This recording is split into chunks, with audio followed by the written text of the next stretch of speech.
करता हूँ कि आप सब लोग हिकमत के साथ, हिम्मत के साथ, कौन सा भी कुछ भी दंगा फसाद न करते हुए हिकमत के साथ आप सब लोग, आप जानते हो विकास काम कौन करने वाला है और कौन नहीं करने वाला है, कौन वोट काटने आया और कौन जीतने के लिए आया, आप सब जानते हो। तो मैं आप सबसे अपील करता हूँ, आप 15 तारीख को आप सिर्फ पतंग के सामने का बटन दबाकर सभी उम्मीदवारों को जीत के लाए। अस्सलाम वालेकुम।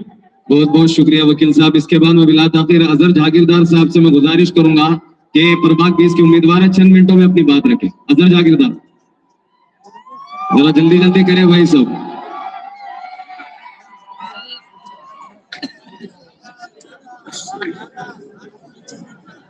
अस्सलाम वालेकुम वरहमतुल्लाहि वबरकातुहू। आज अल्हम्दुलिल्लाह इस मंच के जरिए से मेरे कायद बैरिस्टर असदुद्दीन ओवैसी साहब और मंच पर बैठे हुए सभी उम्मीदवार जो हमारी ताकत बनकर आज हमारे साथ में हैं, मैं आप सभी लोगों से एक ही मोतबाना गुजारिश करता हूं कि आप सभी लोग आने वाले महानगर पालिका के इलेक्शन में सोच समझकर इस बात का फैसला लें कि हमें किसे वोट करना है। अब हम जहां से आते हैं नई जिंदगी से प्रभाग 20 का जो इलाका है, उस प्रभाग 20 में 25 से 30 साल नगर सेवक रहे। 25 से 30 साल नगर सेवकों में आप अगर देखेंगे तो उड़ाकार जो करने वाले थे, जो कायद बनकर चल रहे थे, वो मुसलमान ही थे, पर उनकी सोच, उनकी समझ और उनका विकास का काम पूरी तरह से फेल था, क्योंकि उन्होंने अपनी कायदगी को, अपने अध्यक्षता पने को हमारे तक सही तरीके से नहीं पहुंचाया। इंशाल्लाह प्रभाग 20 में आज हम जो हमारा पूरा पैनल अजहर मुंडेगरी साहब है और चौधरी साहब उनके अम्मी है और मुगल आपा है, इन सब को लेकर हमने एक हिम्मत जताई है। तो इंशाअल्लाह आने वाले वक्त में प्रभाग 20 से पतंग के निशान पर आप वोट देंगे और इंशाअल्लाह इस पूरे पैनल को चुन कर लाने की पूरी कोशिश करेंगे। अब आपको पता है कि इंशाअल्लाह प्रभाग 20 में ऐसे 25-30 साल से जो नगर सेवक हैं, वो हमें प्रचार करने के लिए तकलीफ दे रहे हैं, कहीं पे सभा नहीं होना इसके लिए तकलीफ दे रहे हैं। तो हम पूरी ताकत के साथ उनके सामने ठहरे हुए हैं कि भाई हम लोगों को बता रहे हैं कि वह प्रभाग 20 में एक एजुकेटेड पैनल है, आप किसे वोट करेंगे। मैं प्रचार के दरमियान हम जब होम टोम जा रहे लोगों को पूछ रहे कि बाबा आप हमें वोट क्यों नहीं करना चाहते, आपका हमसे क्या यानी इंटेंशन है, और सामने भी बोल रहे कि हमको वोट मत करो, हम आपकी चौकी की मसले हल करेंगे, आपको हम ग्रुप वाइज में तकसीम करेंगे। मुझे बताओ, अगर हमारे चौकी के मसलों के वास्ते अगर नगर सेवक हम बनाएंगे तो हमारे समाज का मुस्तकबिल हम किसे बताएंगे। आज इतना बड़ा नई जिंदगी है, 54,000 लोग वहां पर रहते हैं, आज अभी भी वहां पर ना एम्बुलेंस की सेवा है, ना आंगनबाड़ी की सेवा है, ना आरोग्य केंद्र की सेवा है, ना एजुकेशन पर कोई बात करता है। 25 से 30 साल तक वहां पर नगर सेवक रहते हुए भी कभी एजुकेशन की कोई बात नहीं हुई, कभी किसी एजुकेटेड लोगों को बुलाकर कोई शैक्षणिक शिविर वहां पर नहीं रखे। तो हम यही बात हम लोगों को समझा रहे हैं कि हम किसको वोट कर रहे हैं, हमारे में और उनके में क्या फर्क है। तो इंशाल्लाह आप समझदार लोग हैं, आप एक हमारी हिम्मत बनकर चलिए, तो इंशाल्लाह हम एक अच्छा पैनल वहां से लाएंगे और इंशाल्लाह उनको बताएंगे कि मुसलमान जब अपने पर आता है और हमारी इत्तेहाद और मुस्लिमीन यानी हमारी पार्टी से जब जुड़ता है तो इंशाल्लाह इत्तेहाद भी होता है, हम जीत पे आएंगे इंशाल्लाह। आप सब तैयार हैं, करेंगे हमारी मदद इंशाल्लाह। सभी ऐसा ही जज्बा कायम रखे और मेरे को स्टेज पर आकर बात करने का मौका दिया, मैं सभी का शुक्रिया अदा करता हूँ। हाजी तौफीक अब्दुल साहब से मैं गुजारिश करूंगा कि 10 मिनटों में अपनी बात रखें।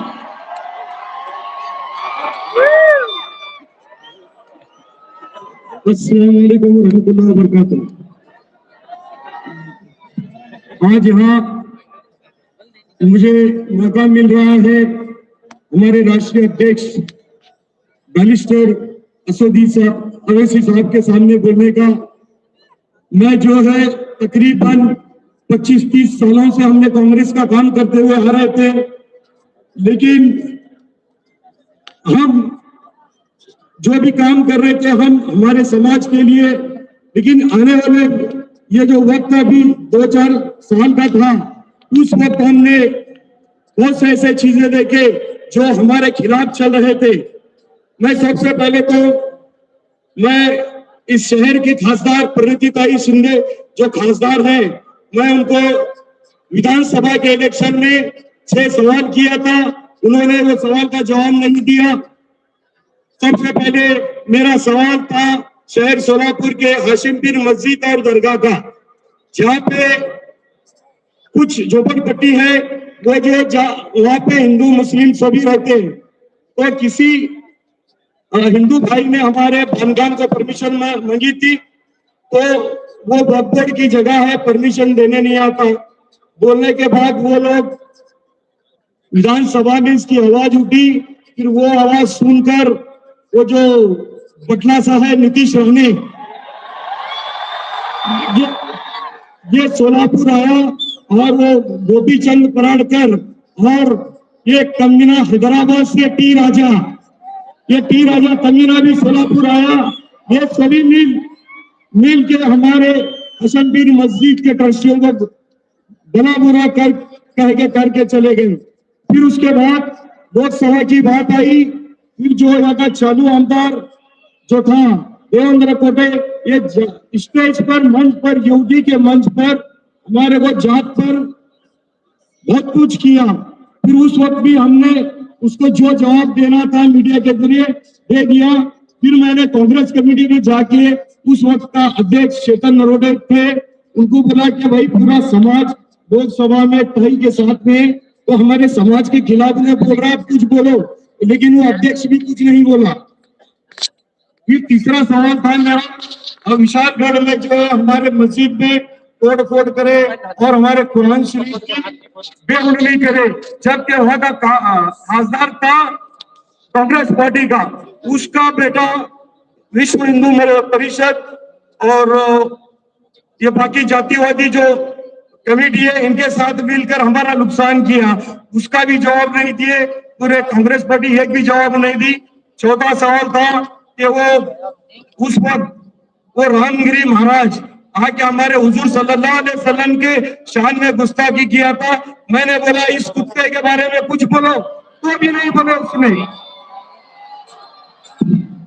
फिर पांचवा सवाल था, जो चीज चल रही, हमारे बाजू के खासदार ने धैर्य सिंह मोहिते पाटिल ने उस वक्त के सीएम को टेंडर दिया कि माननीय सीएम शिंदे साहब के जो महाराष्ट्र में जो चल रहा है, ये रामगिरी महाराज और ये नीतीश राणे को कहीं रोको, ये हम सभी महाराष्ट्र में गोविंदा से हम हिंदू मुस्लिम रहते हैं। तो मैंने वो ताई को बोला कि आप लेटर भी नहीं दिए बनाने, आप लेटर दिए तो बहुत अच्छी बात होती थी।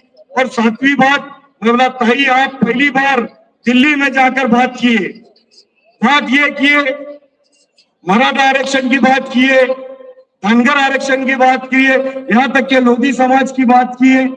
मैं बोलता हूँ ये सभी समाजों को न्याय मिलना चाहिए और रिजर्वेशन मिलना चाहिए। तो ताई और 15 सेकंड में अगर हमारे मुसलमानों का अगर आप नाम लिए होते तो कितनी बड़ी बात होती, उन्होंने भी नहीं लिया। ये तकरीबन ये चीजों को देखते हुए मैंने सोचा कि अब जो है ये कितने भी आंदोलन हो रहे हैं कांग्रेस पार्टी की तरफ से, एक भी आंदोलन जो हमारे समाज के खिलाफ बोला जाता उसके विरोध में नहीं करता।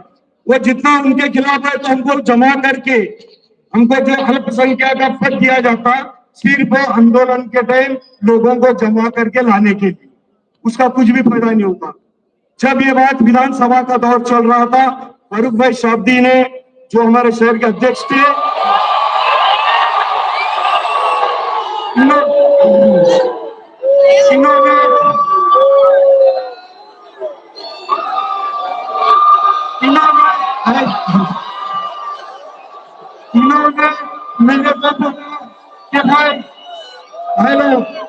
इन्होंने मुझे बोला कि तहसील अब्दुल साहब, आप जो है इस वक्त आपकी जरूरत है जमात पार्टी में, आप कांग्रेस छोड़ दीजिए। मैं जबान देता हूं आने वाले वक्त में आपको कॉर्पोरेशन की में हम टिकट भी देंगे और कंधे को कंधा लगा के हम आपको पूरे पार्टी में चलाएंगे। मैंने उस वक्त कांग्रेस पार्टी को ठोकर मार दिया और जमायत पार्टी में शामिल हो गया। और मैं जितना हमारे बैरिस्टर असदुद्दीन अवैसी साहब और अकबर अवैसी साहब के जब मैंने ये तकरीर सुनता हूँ, अल्हम्दुलिल्लाह मेरे पूरे बदन में रोंगटे खड़े हो जाते हैं कि मुझे ऐसे लोगों के साथ ही रहना चाहे मेरी जान जाए, मैं जमायत पार्टी के साथ ही रहूंगा। मेरे को बोलने का मौका दिया, मैं सभी का शुक्रिया अदा करके अपनी जगह लेता हूँ। अस्सलाम वालेकुम। इसके बाद मैं अजहर उंडेकरी साहब से गुजारिश करूंगा मुख्तसर तौर पर अपने ख्याल का इजहार। अजहर उंडेकरी। अस्सलाम वालेकुम रहमतुल्लाहि व बरकातहू। जिस तरह अभी आपने सुना हाजी साहब और बाकी कैंडिडेट ने बताया कि यहाँ पर कांग्रेस के बहुत सारे लोग आए हैं, जैसे कि हाजी साहब हैं, फिरदौस पटेल हैं। मैं देखना चाहता हूँ कि असद साहब की मोहब्बत में जिस तरह कांग्रेस से हमारे मुस्लिम कैंडिडेट वापिस एमआईएम में आए हैं, तो हमारे जो ओरिजिनल मोहब्बत करने वाले असद साहब से, हमसे और पार्टी से हाजी फारूक साहब साहब भी इधर आ जाए।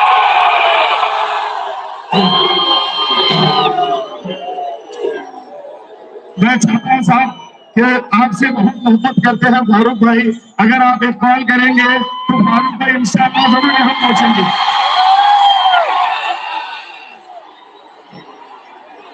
जैसे कि सबने बताया कि पार्टी ने क्या क्या काम किया, मैं आपको पूरी तारीख बताता हूँ। 2012 से जब यह जमात आई, जमात के छोटे मोटे नुमाइंदे थे, लोग मजाक करते थे, जैसे कि हमारे शकील भाई थे, अताउल्लाह साहब थे, बहुत सारे लोग थे, इनका मजाक किया जाता था कि ये जमात में क्या है। लेकिन अल्लाह ताला का ऐसा एहसान है इस जमात के पीछे, और हमारे सदर की ऐसी मेहनत है कि ये पार्टी आते आते 2014 तक ऐसी हो गई कि गृह मंत्री की बेटी को हरा सकती थी, लेकिन कुछ गद्दारों की वजह से वो भी हार गए। लेकिन ये पार्टी फिर बोला गई, ये कमजोर हो गई, टूट गई, तो अल्लाह ने अकबर ओवैसी साहब, असद ओवैसी साहब की मेहनत से, इनकी मेहनत को देखते हुए हमारे दरमियान हाजी फारूक साहब जमात कमजोर बन रहे थे लोग, ये जमात बढ़ती गई इंशाअल्लाह।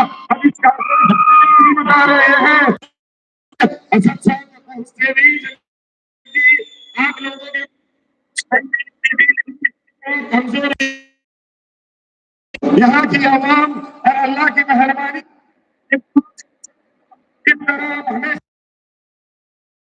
लेकिन इस बार भी आगे बढ़ चढ़कर निकलेगी इंशाअल्लाह। और जैसे कि बता रहे हैं कि पार्टी के ताल्लुक से हमने क्या काम किया, कोल्हापुर में पहले इलेक्शन जब आते थे तो इलेक्शन के कैंपिंग में वही उसी वक्त पर कैंडिडेट आपके पास आता था और आपसे मिलता था और झूठे वादे कर कर चला जाता था।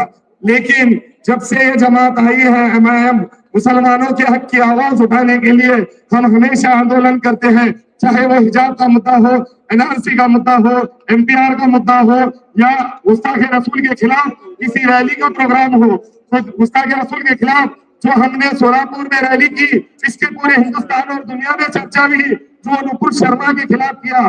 तो जैसे कि मैंने बताया, ये पार्टी हमेशा काम करती है जमीन पर रह के, सिर्फ इलेक्शन में नहीं आती। ये पार्टी की तरफ से साल में 3 मेडिकल कैंप होते हैं, जिससे गरीबों को फायदा होता है।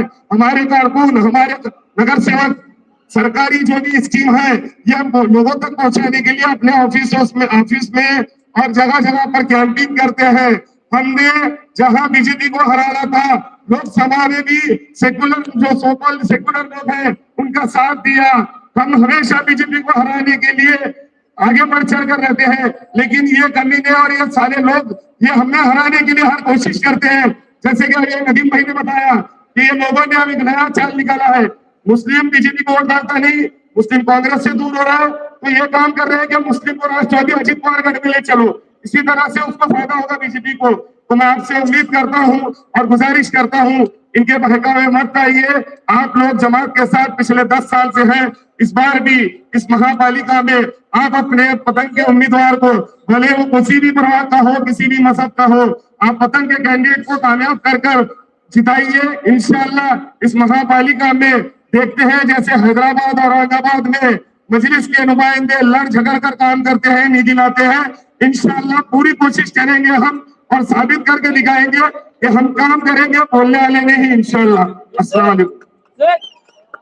सचिन कोलते साहब से मैं गुजारिश करूंगा कि चंद मिनटों में अपने ख्यालात का इजहार करें। सचिन कोलते साहब।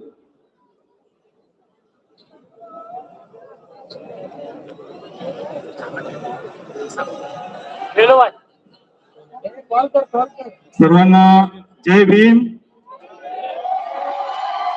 अस्सलाम वालेकुम रहमतुल्लाहि बरकातुह। आज या ठिकाणी मला खूप म्हणजे खूप अभिमान वाटतोय। जन्मल्यापासून ज्यावेळी मी जन्मलो त्यावेळी मी माझ्या महार समाजामध्ये माझा जन्म झाला, त्यावेळी मला खूप छान वाटलं असेल माझ्या आई वडिलांना। आणि आता मला या स्टेजवर ऑल इंडिया मजलिस इत्तेहादुल मुस्लिमीन पक्षाच्या स्टेजवर बॅरिस्टर असदुद्दीन ओवैसी साहेबांचा शिपाई म्हणून ज्यावेळी मी कार्य करत आहे त्याचा मला दुसरा अभिमान असा वाटत आहे की मी या पक्षाचा कार्यकर्ता आहे। या पक्षाने मला संधी दिली, त्या संधीचं सोनं मी नक्की करेन। मी या ठिकाणी प्रभाग क्रमांक 22 मधून विजापूर नाका, रामवाडी परिसर, सरकारवस्ती परिसर या परिसरातून मी या पक्षाकडून उमेदवारी घेतलेली आहे। माझ्यासोबत ऍडव्होकेट सिराज शेख साहेब, शोभा जाधव मॅडम आणि आसिया शेख मॅडम हे 4 उमेदवार आम्ही स्वतः आमच्या सर्व जाती समुदायातून ही निवडणूक लढवत आहोत। बॅरिस्टर असदुद्दीन ओवैसी साहेब यांच्याबद्दल सांगायचं म्हटलं तर हैदराबाद मध्ये जे काही स्कीम चालतात, जे हॉस्पिटल, कॉलेज हे काय जे सर्व चालतं तसं त्याचप्रमाणे आपल्या सोलापूरमध्ये का होत नाही। आपल्या सोलापूरमध्ये देखील असा विकास घडवणे हे सोलापूर महानगरपालिकेला आम्हाला दाखवून द्यायचं आहे।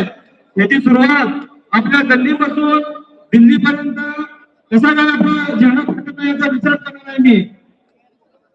भारतीय संविधानाबद्दल सांगायचं म्हटलं तर असदुद्दीन ओवैसी साहेब ज्याप्रमाणे संविधानाबद्दल आवाज उठवतात तो आवाज असदुद्दीन ओवैसी साहेबांशिवाय दुसरा कोणताच खासदार, कोणताच आमदार कधीच त्याला देणं घेणं नाही संविधानाचं।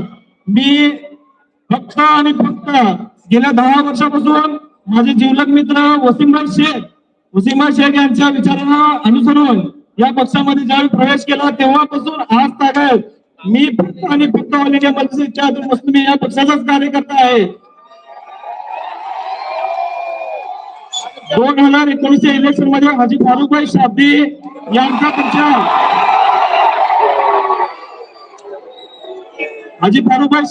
प्रचार अति जोमाने केला।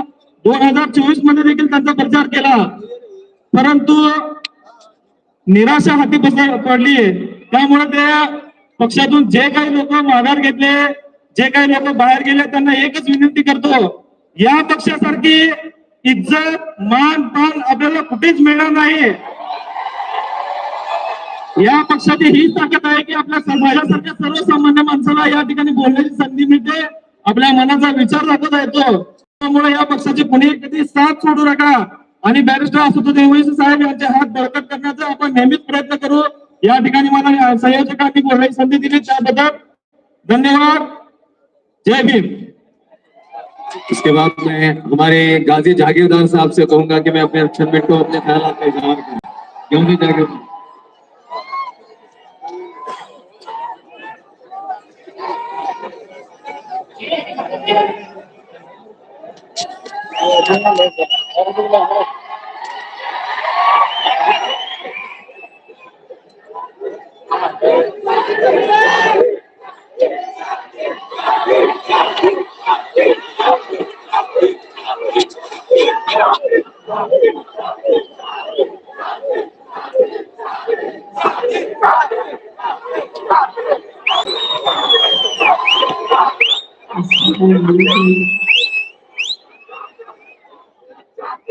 मैं भाषण लेकर आज आपके सामने बहुत सारी सभा में था, लेकिन मैं साहब से एक ही बात से शुरुआत करना चाहता हूँ।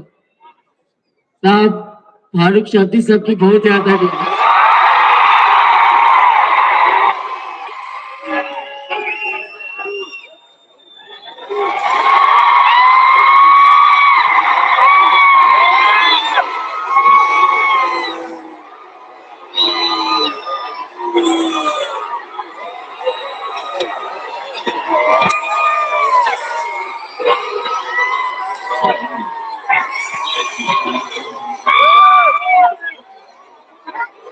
बैठिए, बैठिए।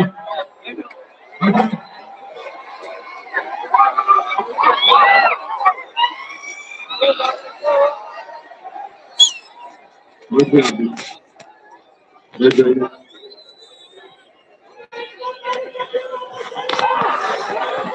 बैठो, तुम्हारे को बोलना है आके बोलो।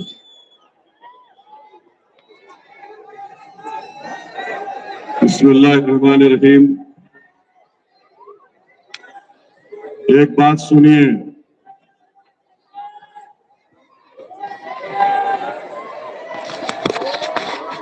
एक बात सुनिए, मैं मर गया भी तो मंदिर से इत्तेहाद मुस्लिमीन जिंदा रहने वाली है,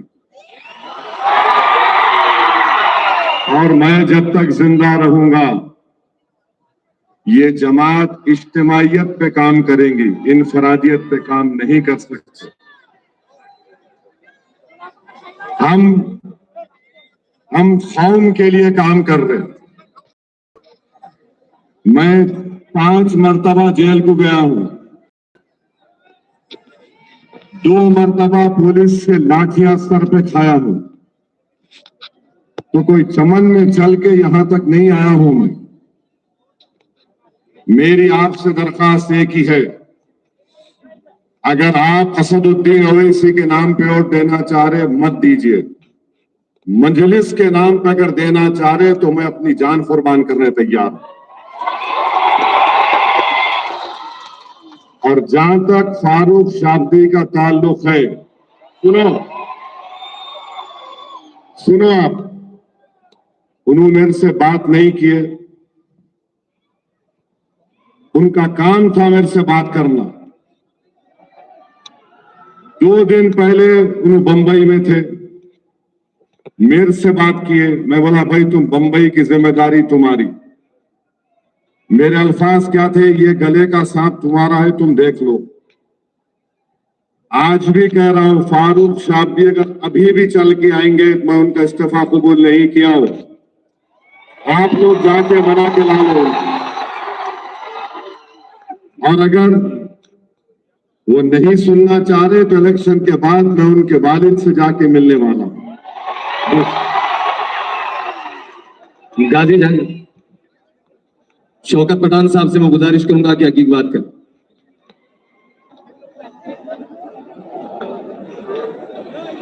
गाजी कंटिन्यू करो।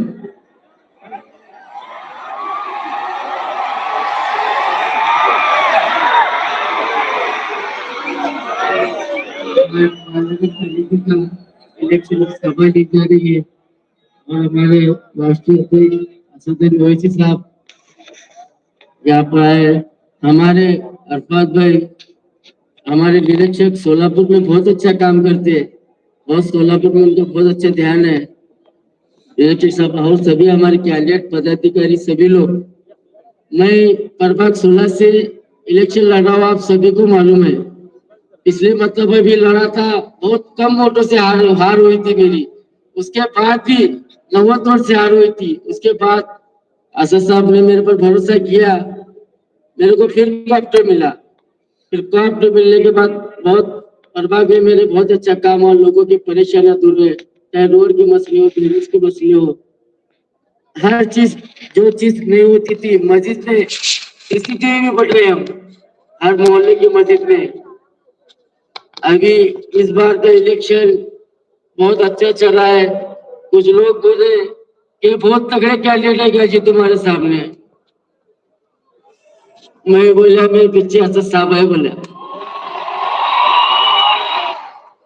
मैं बोला मेरे पीछे फारूक शाब्दी साहब है, बोले।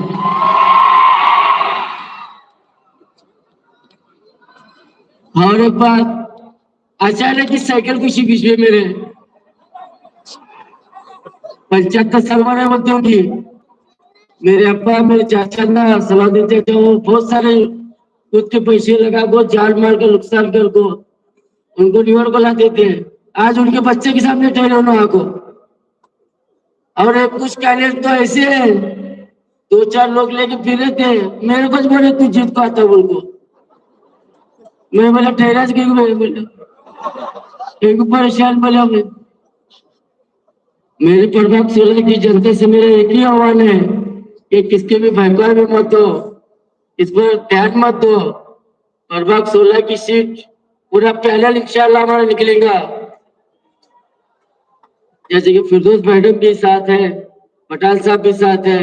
हमेशा हम आपस में इलेक्शन लड़ते थे, फुल खुन्नस में लड़ते थे, लेकिन आज एक है, मोहल्ला एक है, जमात एक है। बहुत अच्छा रिस्पांस है। सभी लोगों से इतनी गुजारिश करता हूँ कि ज्यादा से ज्यादा तादाद में 15 तारीख को अपना वोट डालिए। ज्यादा से ज्यादा लोग निकलना बहुत जरूरी है। सामने वाले लोग बहुत मेहनत कर रहे, तगड़े ही बोलते हैं, लेकिन उनको पता ही क्या फुल तगड़े हमारी पार्टी से वहाँ। इतना ही बोलता। और प्रभाग 16 के लोगों से मैं हाथ जोड़ से अगर मेरे कुछ गलती हुई रहेगी तो मैं सबके सामने आज मैं माफी मांगता हूँ। और जहाँ जहाँ भी अपने 16 शहर में कैंडिडेट ठहरे हमारी पार्टी से तो उनको रिवॉर्ड करो। इतना बोलता हूँ, मैं 2 शब्द खत्म करता हूँ। आसिया आपा शेख से मैं गुजारिश की बात रखी। आसिया आपा शेख।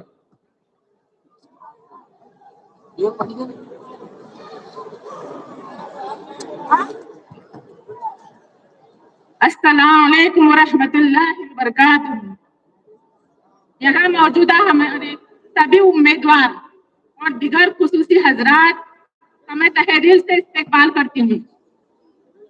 जय भीम, जय जीव, जय भीम, जय हिंद। मेरा नाम है आसिया रिजवान शेख। मैं 2200 वार्ड से खड़ी हूँ। हवा का रुख हम बदलने आए हैं, हवा का रुख हम बदलने आए हैं, झूठ के बादल हटाने आए हैं। हाथ में है पतंग, इरादे है बुलंद, हम जीत का आसमान छूने आए हैं।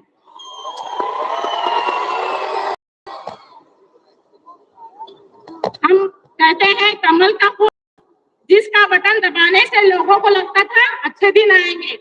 आए क्या अच्छे दिन? हकीकत तो यह है 20 साल वाले सेना की नौकरी अब सिर्फ 4 साल की अग्निवीर बनकर रह गए। सिलेंडर कभी 400 रुपए में था, आज वही 1200 रुपए में हो गया है। गरीब और गरीब होता जा रहा है। हमारे किसान कर्ज में डूब रहे हैं और आत्महत्या कर रहे हैं। हमारे पढ़े लिखे नौजवानों को नौकरियां नहीं मिल रही है। माँ बहनें सुरक्षित नहीं है। ये लोग हमें हिंदू मुस्लिम के नाम से लड़ाते हैं। नाबालिग बच्चों के साथ गलत हो रहा है ना? इसका मतलब विकास सिर्फ जुमलों में हो रहा है, जमीनों पर नहीं। नोटबंदी के नाम पर हजारों कंपनियां बंद हो गई, लाखों युवक रोटी रोजी छीन रही। कमल का बटन दबाने से रोशनी नहीं, अंधेरा छेल गया, अंधेरा फैल गया। महंगाई, बेरोजगारी और कर्ज का अंधेरा फैला हुआ है। अब वक्त है सवाल पूछने का। पूछोगे ना सवाल?